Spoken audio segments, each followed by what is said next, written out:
जय हिंद। आज हम लोग सीखेंगे कि वीमा और मात्रक कैसे निकालते हैं।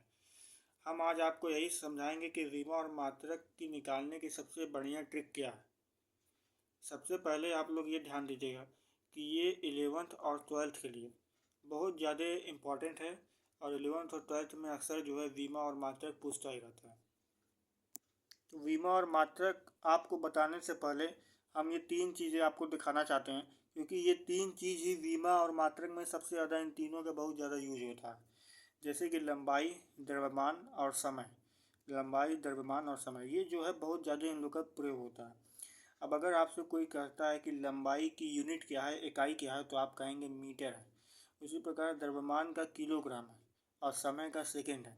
इसका हो सके तो आप लोग एक स्क्रीनशॉट ले लीजिए या वीडियो को रोक कर आप इसको लिख लीजिए, क्योंकि ये बहुत ज़्यादा इन्हीं तीनों का बहुत ज़्यादा यूज होता है।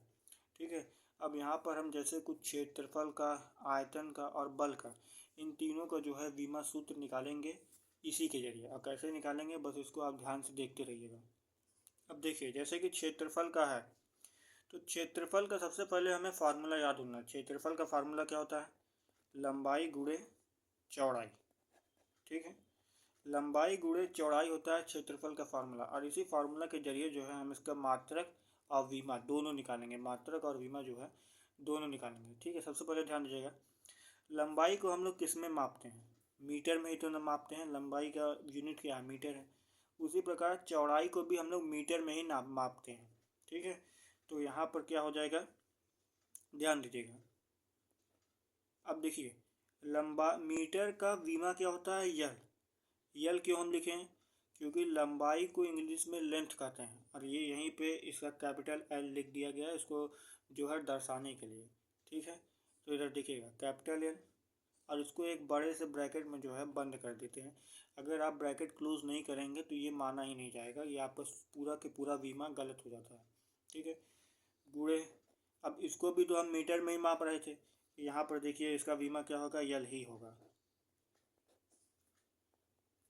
तो निकल कर आ जाएगा हमारा यल स्क्वायर। ठीक है। अब आप लोग यहाँ पे बहुत ध्यान से देखिएगा, जब भी हम बीमा को लिखते हैं तो यम, यल, टी, इन तीनों के फॉर्म में लिखते हैं। इन तीनों के फॉर्म में ही बीमा लिखा जाता है। तो यहाँ पर यल हमारा मिल गया। यहाँ पर यम क्या है? ये ध्यान दीजिएगा, यम क्या है? यम द्रव्यमान है।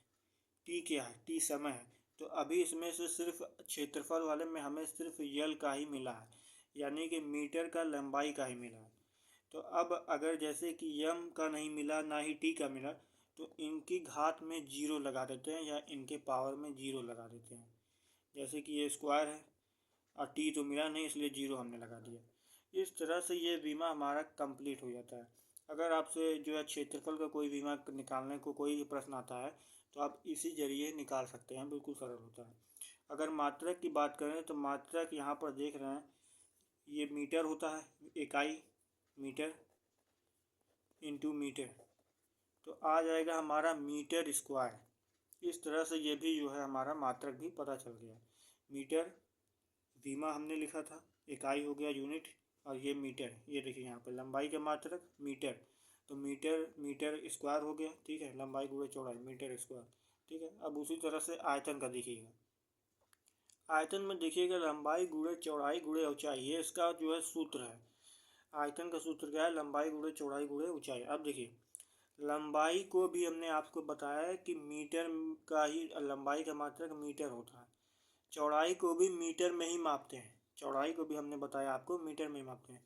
और जो ऊंचाई होती है उसको भी हम मीटर में ही मापते हैं। ऊंचाई को भी हम किस में मापते हैं? मीटर में मापते हैं।